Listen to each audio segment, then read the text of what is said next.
And honestly, this is so infuriating. I don't even know what to do. I don't even know if I care what the process is that these judges are arriving at. Whatever it is, it's flawed. I can tell you that much. I mean, David put it well. This is a different process for this person. We have decided that he gets his own private court of justice. He has a private plane. He has private clubs that he lives in. Apparently, he basically fashioned himself his own private militia to try to take over the Capitol. Now he's getting his own private system of justice. This is an absolute travesty. It would not happen for anybody else. Anybody else, it would be like, sorry, buddy, you lost, pay up. For him, he gets his own set of rules. Legally, Tristan, how is that done? We just saw it. They just decided that the appellate court has now just decided they're going to swoop in and just change it. And that's it. And now the AG's office can now try to go up above them. I believe, I don't know what the details are because you just told us. I'm guessing this is coming from the First Department, Appellate Division, First Department. That's the intermediate court here in New York that would be issuing a decision here. I don't know if there's a remedy for the AG's office to go up to the Court of Appeals, which is our high court here in New York, and try to get them to basically countermand this order. But in my view, this is, without knowing more, unless there's some sort of other extenuating circumstance that we're going to learn here, this appears to be an absolute gross miscarriage of justice. So let's. Thank you very much. What's your collateral bond? Okay. It's the motherfucking Eagle Double G. Snoop Dogg. Oh, they're so livid. They are so freaking upset. Did you see that the legacy media is an absolute meltdown tonight over the New York Appellate Court's decision to slash Trump's bond by more than half? I mean, it's so disgustingly funny. I think that's a nice phrase for the media's meltdown today. It's disgustingly funny. And it's disgustingly funny because just hours ago, as the sunlight first pierced over the horizon this morning, those left-wing activists disguised as journalists that you just saw, they were literally celebrating. They were doing handsprings over the fact that Trump could not pay the $460 million bond that Judge Engoron, Mr. Friesmeiser, originally imposed on him. And I mean, they didn't just celebrate it, gang. They were overtly ecstatic over the fact that he couldn't pay it.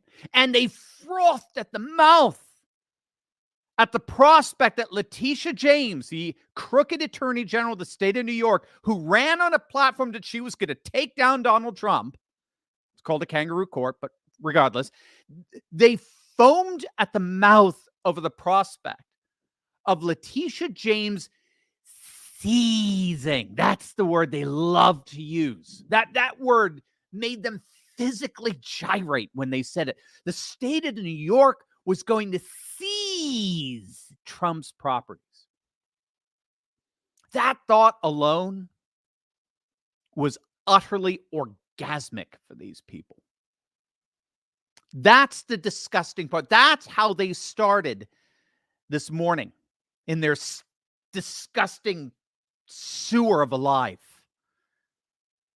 And now, as the sun sets and the night creeps in, suddenly, to their shock, it all got taken away from them. The only thing seized in the end was their ecstasy. It's absolutely glorious. Hey, gang, it's me, Dr. Steve, your Patriot Professor, here to help you stay sane in an utterly insane world. So make sure to smack that bell and subscribe button. As always, as we're doing our live streams, remember, YouTube has temporarily demonetized us, so just make sure you click on that link below and join our Insiders Club. And there you can ask me any question you like, and I will answer those questions on the other side of this live stream on our own private virtual platform. There it is, join.turleytalks.com. Click on that link. Join.turleytalks.com. Become a member, and I will answer your questions on the other side of this live stream. As I'm sure you all know by now, a New York appellate court has officially overturned the ruling of Judge Engoron, Mr. Friesmeister, that slapped Trump with an utterly ridiculous near $500 million bond that he had to pay in order to even appeal the decision. Trump couldn't go up the ranks of the appellate process until after he paid a near $500 million freaking dollars, and not to a bank, not to any grievance, not to some little guy who got harmed or hurt by some Trump illegal antic. No, he had to pay $500 million to the freaking state of New York, to a bunch of bureaucrats, greedy, slimy bureaucrats. Well, this appellate court obviously saw how utterly ridiculous this whole thing is. And make no mistake, in the end, I do think New York will never, ever collect a dime in all of this. I think the whole thing will be thrown out eventually on appeal, at least if Trump has to go to the Supreme Court to do that. So that I think he may even be able to turn around and sue the state of New York over this blatant weaponization of the law in the end. He in the end could end up making bank over all of this. And this is what made this realization that in the end, Trump is not going to pay a dime. In the end, this is all going to be over. This is what made that poor, pathetic excuse of a commentator from MSNBC at the beginning that you just heard. That's what made him so patently, odiously ridiculous. Trump has his own private court system. He's got his own private planes. He's got his own private limos. His own private country clubs he lives in. Now he has his own private courts of justice. And you heard him say it. This is an absolute travesty. This wouldn't happen to anyone else. That's exactly the whole point, you freaking moron.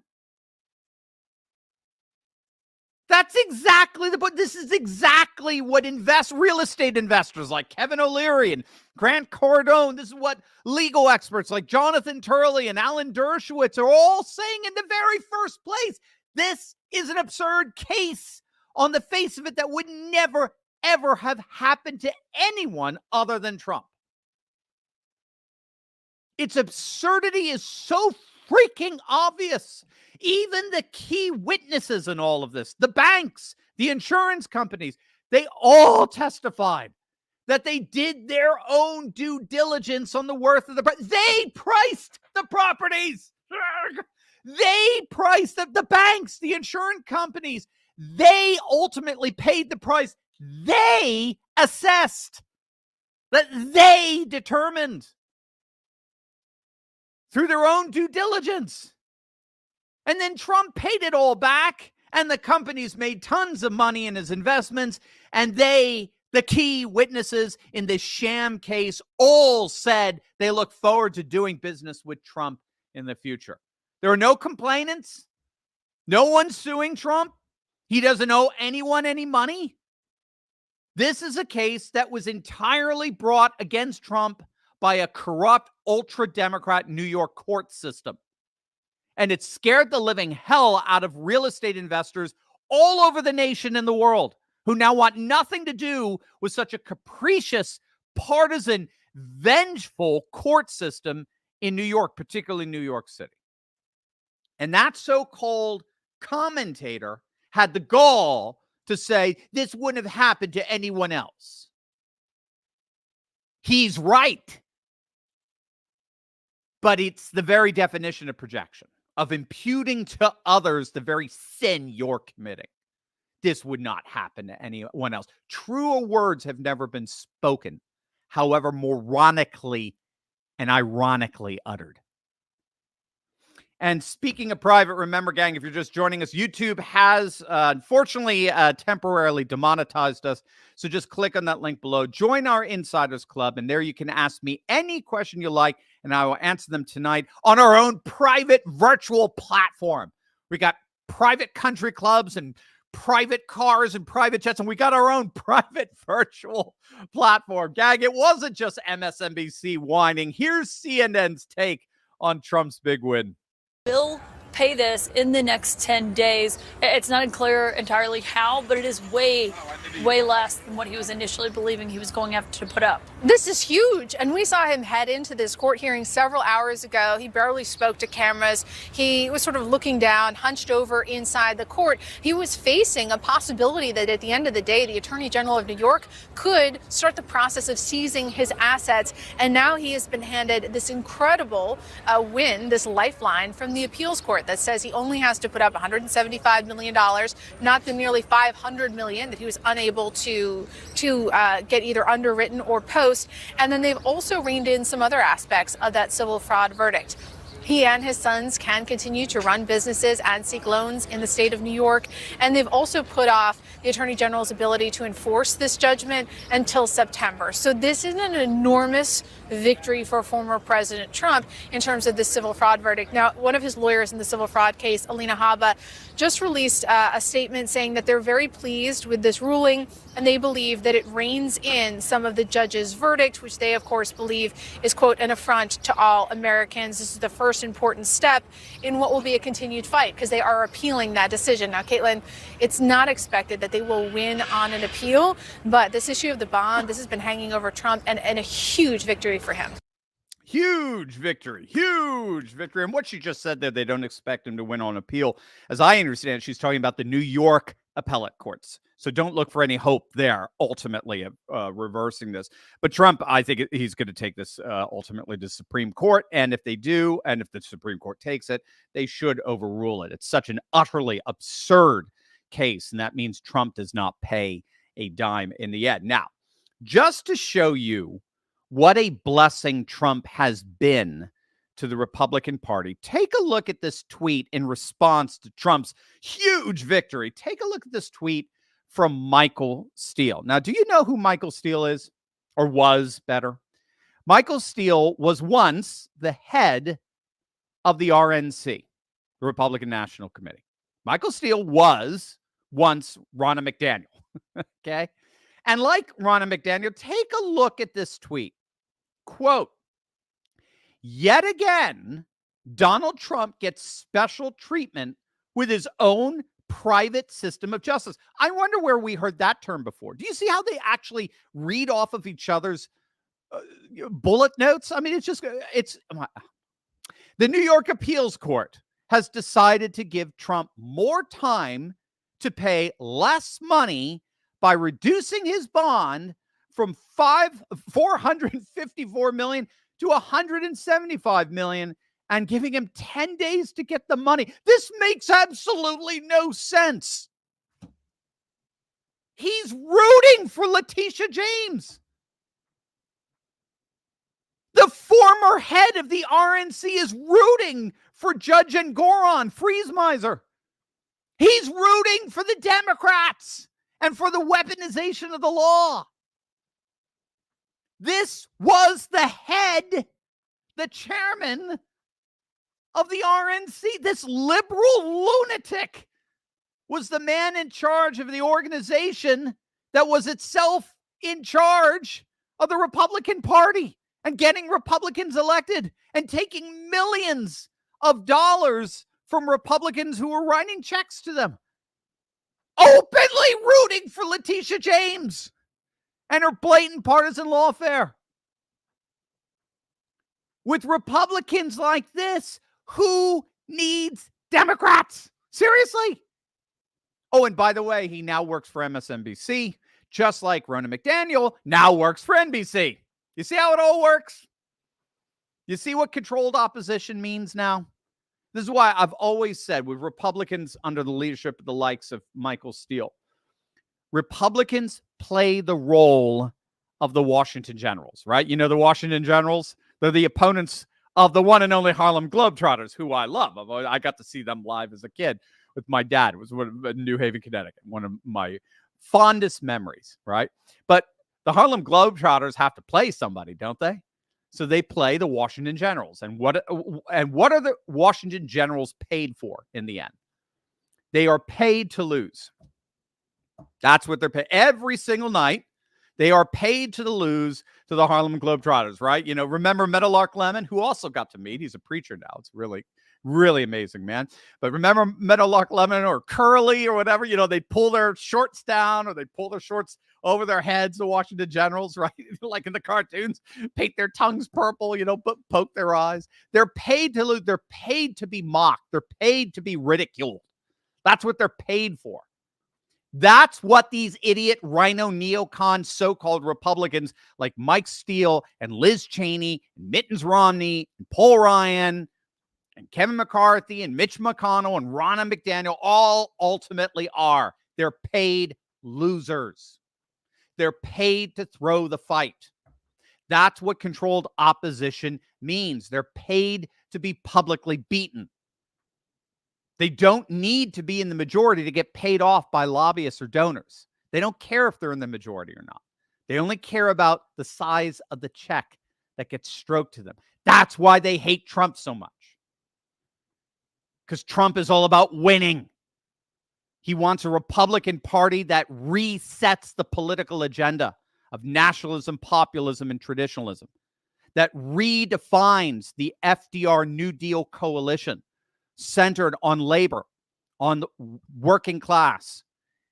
He wants to redefine that as the heart of the Republican Party and push the Democrat Party as the party of pathetic left-wing cultural Marxist identity politics. It's the Republican Party that is the new FDR New Deal coalition. And the reason why I said that Trump is such a blessing is he brought these swamp rats to the surface like never before. He brought these swamp rats to the surface and he made them squeal their way out of the Republican Party. And that's all Michael Steele is doing there. He's squealing. That's it.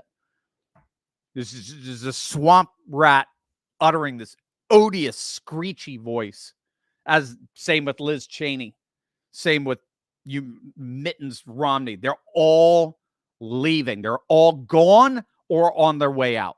That's the blessing that Trump has been to the Republican Party. And in replace of them, we're seeing the white working class come in. We're seeing the non-white working class come in. We're seeing Latinos come in. We're seeing women come in. We're seeing everybody. We're seeing America come in all of its fullness in what hopes to be a supermajority come 2024. And how did he do that? He exposed the swamp rats for what they are. They ran away, and now comes a true new MAGA political party under the wrappings of the Republicans. And they hate him for it. They absolutely hate him for it because he took the party away from them. And who did he take the party away from? Paid losers. Paid losers like Michael Steele. Paid losers. Again, and keep in mind, even if they win, they still lose because it's the Democrats who always call the shots. Always. And to put an exclamation point on all of this, the cherry on top of this wonderful ice cream sundae of shame that Letitia James' face is getting smothered in tonight, Trump basically just doubled his wealth. Did you hear about this? Trump has just doubled his wealth. He just successfully brokered a deal with another investment company called Digital World Acquisition Corporation. They together created a new company called the Trump Media and Technology Group, whose main asset is the social media platform Truth Social. And it's just gone public. It's being traded on the New York Stock Exchange. It actually closed today with a gain of 13%. And again, the icing on the cake, to change the metaphor there, as of tomorrow, it will be trading as DJT. That's its ticker name. Trump's initials, DJT. And the merger just added over $3 billion to Trump's net worth, which effectively doubled his net worth now to over $6 billion, making him, as of today, one of the 500 richest men in the world.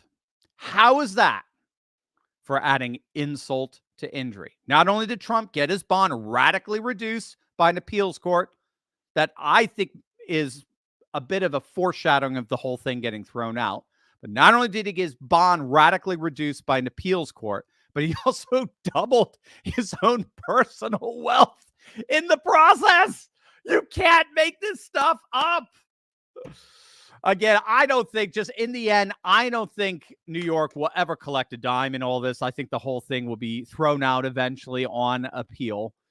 And Trump may even end up being able to turn the whole thing around and sue the state of New York over this blatant weaponization of law. And that, oh man, that will be gold if he does that. All right, gang.